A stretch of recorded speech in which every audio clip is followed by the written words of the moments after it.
जय हिंद प्यारे साथियों, कैसे हैं आप सभी। आशा करता हूँ अच्छे होंगे, मस्त होंगे और तैयारी भी अच्छे से कर रहे होंगे। आज उसी क्रम में आप जैसे देख रहे थे कि उत्तर प्रदेश दरोगा भर्ती के लिए प्रैक्टिस सेशन ले आ रहा था हिंदी का। इससे पहले आप इसी श्रृंखला में 5 प्रैक्टिस पेपर देख चुके हैं जो आपके प्रीवियस ईयर 2021 में पूछे गए प्रश्न हैं। और ये जो आपका प्रैक्टिस सेट पेपर है 13 नवंबर 2021 का है और 4 बजे से 6 बजे मतलब तीसरी शिफ्ट में पूछा हुआ सारा क्वेश्चन होगा इसमें। तो चलते हैं बच्चों आज के पहले क्वेश्चन की तरफ। क्वेश्चन नंबर 1 है कि संयुक्त सर्वनाम नामक सर्वनाम की एक पृथक श्रेणी का उल्लेख इनमें से किस विद्वान ने किया था। तो 4 ऑप्शन दिए गए हैं, भोलानाथ तिवारी, हरदेव बाहिरी, डॉक्टर दीनसित और जॉर्ज ग्रियर्सन। आप लोग देखिएगा जो 4 नाम दिए गए हैं ये आपके हिंदी के प्रकांड विद्वान है। तो संयुक्त सर्वनाम की जो एक अलग श्रेणी में उल्लेख किया है वो किया है आपके डॉक्टर दीनसित ने। हाँ, दीनसित ने। ठीक है, option number C will be correct answer. चलते हैं अगले क्वेश्चन की तरफ।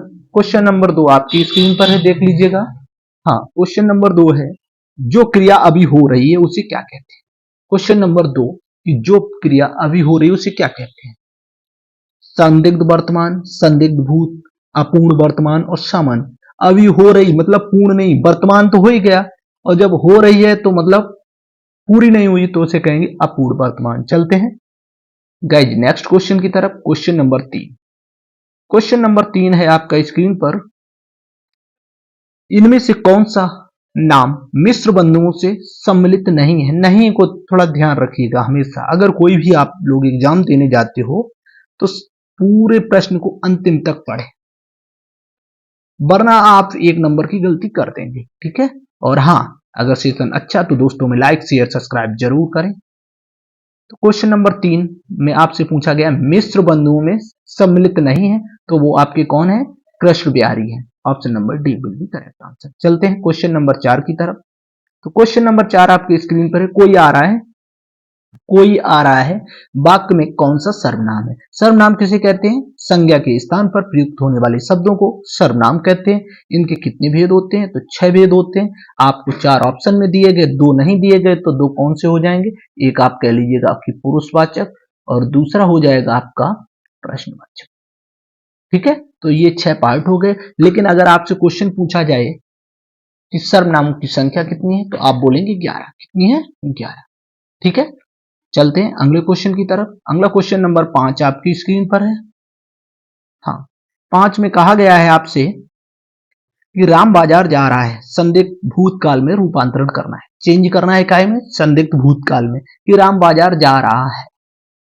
हाँ, तो देखो संदिग्ध या संभाव एक ही बात होती है, लेकिन कुछ विद्वानों ने इसको भी अलग अलग रखा है, संदिग्ध और संभाव।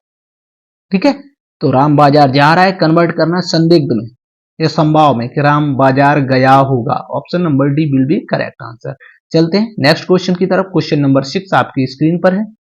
श्याम पेंसिल से लिखता है, श्याम पेंसिल से लिखता है, इनमें से कौन सा कारक है। तो कर्ता ने कर्म को कर्ण से, काय से, पेंसिल से। हाँ, तो option number C will be correct answer. हाँ, अपादान से अलग संप्रदान के लिए होता है। हाँ, कर्ता ने और कर्म को। चलते हैं अगले क्वेश्चन की तरफ। कारक की संख्या कितनी होती है, तो आप कहेंगे 8। अगला क्वेश्चन आपके स्क्रीन पे क्वेश्चन नंबर 7, इनमें से लड़ाई में प्रयुक्त प्रत्यय है। तो लड़ और प्लस आई। तो देखो भाई, हाँ अगर लड़ाई लड़ प्लस आई तो इसमें प्रत्यय क्या हो जाएगा, आई। Option number D. लड़ क्या है, ये एक धातु है। हाँ, क्या है, धातु है। ठीक है, इसी में अगर ना जोड़ दोगे तो लड़ना क्या हो जाएगी, क्रिया हो जाएगी। चलते हैं अगले क्वेश्चन की तरफ। क्वेश्चन नंबर 8 आपकी स्क्रीन पर, कि अपेक्षा के संपादक कौन है। आपसे पूछा गया है पत्रिका है अपेक्षा, इसके संपादक कौन है, तो याद कर लीजिएगा डॉक्टर तेज सिंह है। कौन है, डॉक्टर तेज सिंह। चलते हैं अगले क्वेश्चन की तरफ। क्वेश्चन नंबर 9, इनमें से एक अमानक वर्णों का विकल्प है। आपकी वर्णमाला में एक ही वर्ड है जो अमानक है, वो है आपका भा। कौन सा, भा, बी ऑप्शन। चलते हैं अगले क्वेश्चन की तरफ। अगला क्वेश्चन आपकी छंद से, क्वेश्चन नंबर 10, कुंडलीय छंद किन दो छंदों की योग से बनता है। तो आप कहेंगे दुआ और रूला से। किससे? दुआ और रूला से। दुआ में मात्राओं की संख्या होती है कितनी? 13 और 11। हाँ, और रूला में बोलेंगे, हाँ तो रूला में 24, 13 11। ठीक है, हाँ वेरी गुड। अब अगर हम कह दें छप्पे, छप्पे छंद किन दो छंदों की योग से मिलता है? तब आपका आंसर होता है रूला और उल्लाला से। क्या? छप्पे। ठीक है, चलते हैं अगले क्वेश्चन की तरफ। नेक्स्ट क्वेश्चन नंबर 11 आपकी स्क्रीन पर है कि भाषा संवर्धनी सभा कहां स्थापित की गई थी? तो वाराणसी, अलीगढ़, प्रयाग, देवरिया। तो गाइज क्या सही होगा? अलीगढ़। नोट कर लीजिएगा। हाँ, ये सारे आयु के क्वेश्चन है। हाँ, क्वेश्चन नंबर 12, अगर आप लोग चाहते हैं कि ऐसी श्रृंखला ये चलती रहे, लगभग में 52 या 53 पेपर्स हुए थे 2021 के, तो वो सारे करवा दिए जाएं तो कमेंट्स करके सेशन में बताइएगा। 20 से 25 मिनट लगते हैं। ठीक है, हाँ। पहला ज्ञानपीठ पुरस्कार किस लेखक को प्रदान किया गया? ताराशंकर बंदोपाध्याय को, जी शंकर कुरूप को, उमा शंकर जोशी को, के बी पुतवा को। तो ये आपको जी शंकर कुरूप को, बिल्कुल सही है। किस भाषा में? तो आप कहेंगे मलयालम भाषा में। कब प्रदान किया गया? कमेंट्स करके बताइएगा कब प्रदान किया गया। और ये पहली बार, हाँ, तो अगर ज्ञानपीठ की स्थापना की बात करूं तो 1961 में हुई थी, लेकिन प्रदान कब हुआ है? तो आप कहेंगे 1965, पहली बार। चलते हैं अगले क्वेश्चन की तरफ। अगला क्वेश्चन नंबर 13 आपकी स्क्रीन पे है। हाँ गाइज, सकर्मक क्रिया इनमें से किस पर प्रभाव डालती है? कर्म पर, क्रिया पर, कर्ता पर, किसी पर भी नहीं। तो देख लीजिएगा, सकर्मक, सा मीन सहित कर्म, जो कर्म के सहित हो कर्म, तो सकर्मक। अकर्मक, आ मीन्स नहीं, जिसमें कर्म प्रभाव नहीं डालता है। तो क्या हो जाएगा? कर्म के आधार पर क्रिया के कितने भेद होते हैं? तो 2 भेद होते हैं, अकर्मक और सकर्मक। क्रिया किसे कहते हैं? किसी कार्य के करना या होना पाया जाए उसे क्रिया कहते हैं। चलते हैं अगले क्वेश्चन की तरफ। क्वेश्चन नंबर 14 आपकी स्क्रीन पर है। छाया शब्द का बहुवचन आपसे पूछा है। छाया, छाया, प्राण, दर्शन, लोग, हाँ, इनके सभी के जो बहुवचन होते हैं वही रहते हैं। प्राण, दर्शन, आंसू। ठीक है, तो आपका ऑप्शन नंबर ए। अब हमें कमेंट्स करके बताइए कि जनता जो है ये एक वचन है या बहुवचन है? सदैव एक वचन या बहुवचन में प्रयोग किया जाने वाला शब्द है। क्वेश्चन नंबर 15 आपकी स्क्रीन पर है। क्वेश्चन नंबर 15, निम्नलिखित में कौन सा शब्द भाषण के लिए उपयुक्त विशेषण है? भाषण, स्पीच। हाँ, कड़कड़ाती तो ठंड होती है। हाँ, तेज दौड़ना जैसे तेजस्वी किसी का, लेकिन जो भाषण होता है उसके लिए उपयुक्त विशेषण होगा ओजस्वी। Option number C will be correct answer. चलते हैं क्वेश्चन नंबर 16 की तरफ। तो 16 है, आपको शुद्ध वर्तनी बतानी है। 4 आपकी वर्तनियां दी गई हैं। हाँ, इंद्र वज्रागी। हाँ, तो क्या हो जाएगा? Option number A. ठीक है, चलते हैं अगले क्वेश्चन की तरफ। संधि विच्छेद है। संधि विच्छेद, निरी का संधि विच्छेद इनमें से कौन सा होगा? तो निरी में कौन सा है? विसर्ग संधि है। कौन सी संधि है? विसर्ग संधि है। संधियां कितने प्रकार की होती हैं? तो आप कहेंगे 3 प्रकार की। स्वर संधि, स्वर संधि के 5 भेद होते हैं, व्यंजन संधि और विसर्ग संधि। तो नि प्लस ई मिला के बनेगा आपका निरीही। ठीक है, जैसा कि आप देख रहे हैं जो स्टूडेंट का ये पेपर है उसने चूज गलत किया था। अगला क्वेश्चन, क्वेश्चन नंबर 18, कविता का अर्थार्थ किस विधा की रचना है? कविता का अर्थार्थ किस विधा की रचना है? और आप लोग दिमाग में सेटअप कर लीजिएगा, अगर सिलेक्शन चाहिए तो प्रैक्टिस, प्रैक्टिस आपको महान बनाती है किसी भी सब्जेक्ट को। और आपको अगर प्रैक्टिस, इसी तरीके की प्रैक्टिस चाहिए तो आप लोग कमेंट्स करके बताइएगा। अच्छे से आपकी हिंदी, चाहे प्रीवियस ईयर पेपर हो या आगामी में आने वाले, तो इसमें जो कविता अर्थार्थ किसकी विधा है? तो आलोचना है। Option number B will be correct answer. चलते हैं क्वेश्चन नंबर 19 की तरफ। क्वेश्चन नंबर 19 में आपसे शुद्ध वर्तनी पूछा गया है, चाहे कि दर्शन अभिलाषी की। तो देखो, अभिलाषी में ये वाला सा बनता है तो ये दोनों कट जाएंगे, आपका तुरंत कहेंगे option number B will be correct answer. अब देख लीजिए 22, 20 से 22 तक आपके जो क्वेश्चन है वो आपके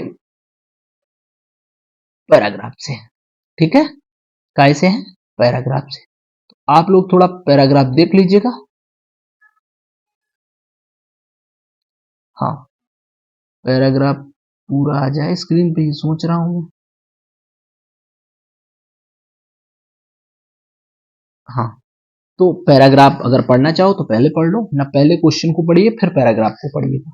तो उपरोक्त गद्यांश के अनुसार देश प्रेम का अंकुर किसमें विद्यमान है? आप जैसे इस पूरे पैराग्राफ को पढ़ेंगे, शुरुआत कीजिएगा, हाँ, कि देश प्रेम का अंकुर किसमें विद्यमान है, ये आपसे पूछा गया। तो वास्तव में हृदय वही है जो कोमल भावों और स्वदेश प्रेम से ओतप्रोत हो।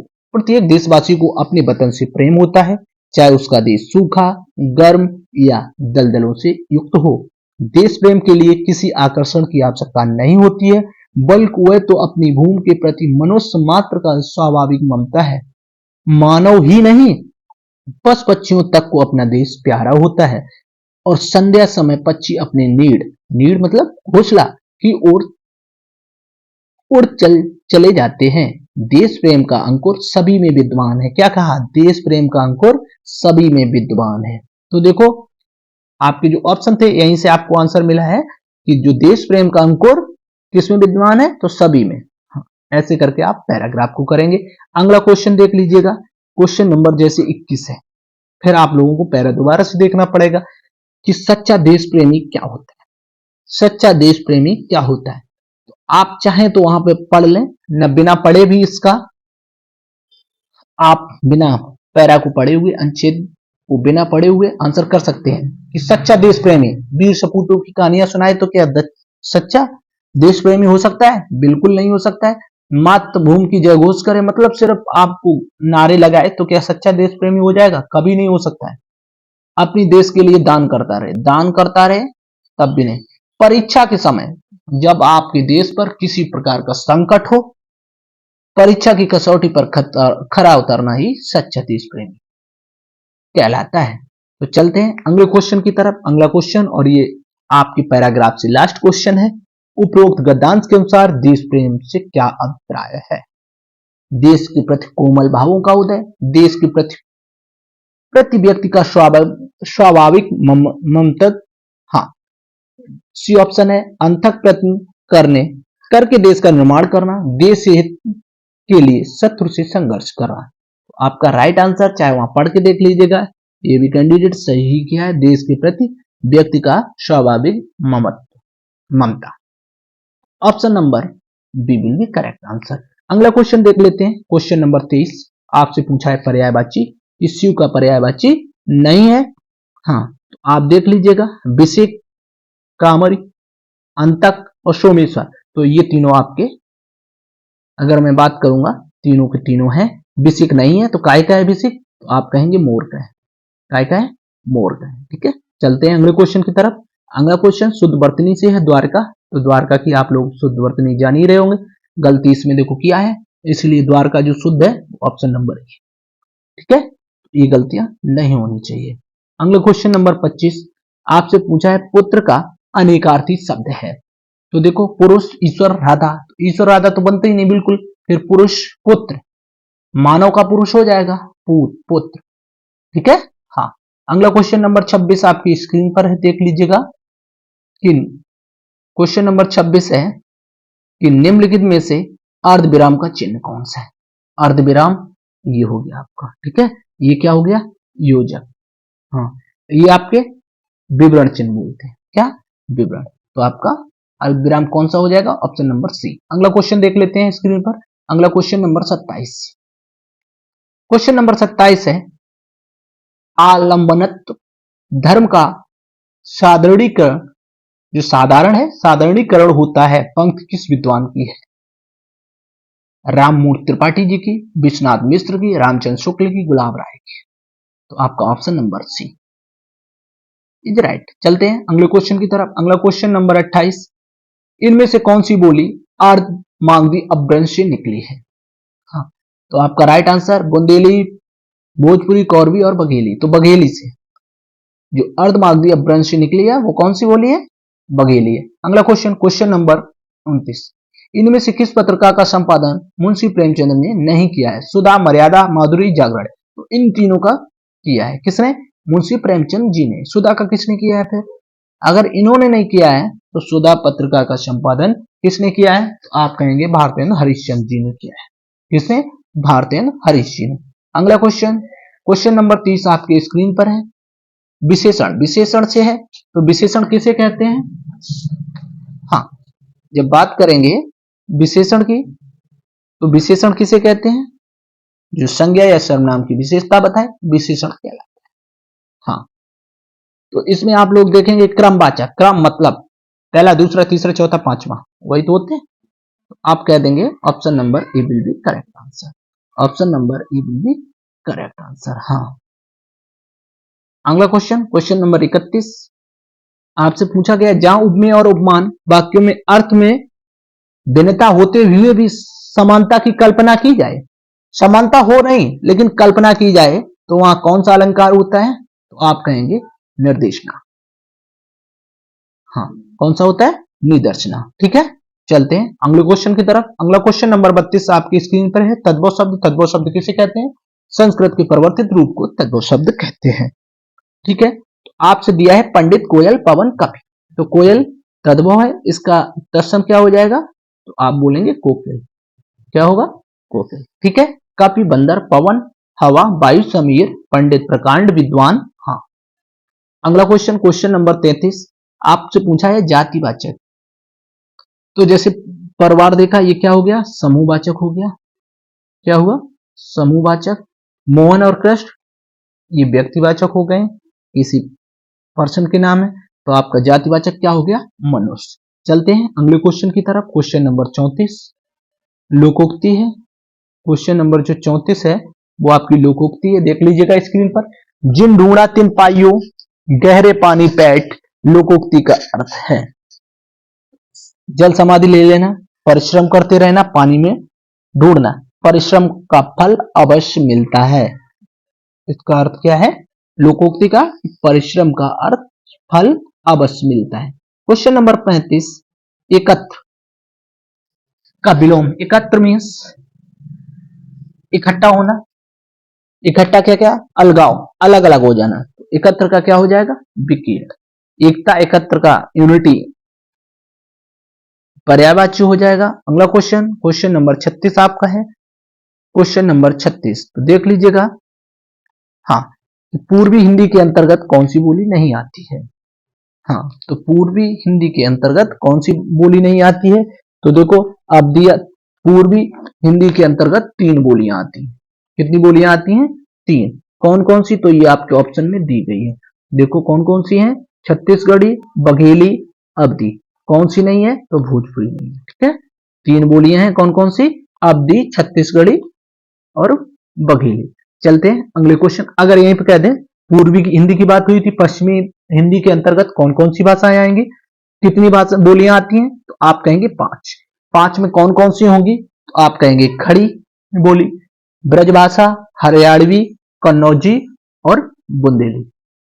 ठीक है, चलते हैं क्वेश्चन नंबर 37 की तरफ। क्वेश्चन नंबर 37 है, इनमें से संबंध सूचक अव्यय, आ मीन्स नहीं, व्यय जो बदले, जिसमें लिंग, कारक, काल से कोई परिवर्तन ना हो, उसे अव्यय या अभिकारी कहते हैं।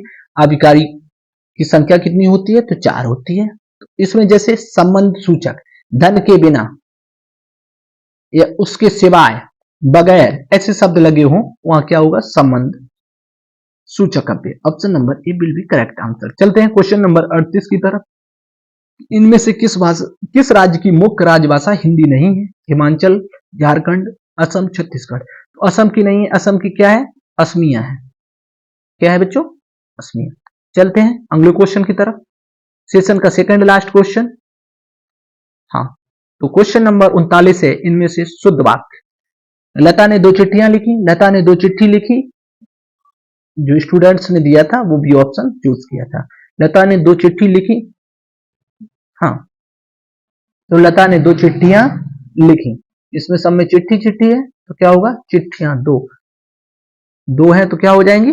चिट्ठियां। ठीक है, आप कहेंगे ये गलत हो गया। Option number A will be correct answer. चलते हैं आज की अंतिम और लास्ट क्वेश्चन की तरफ।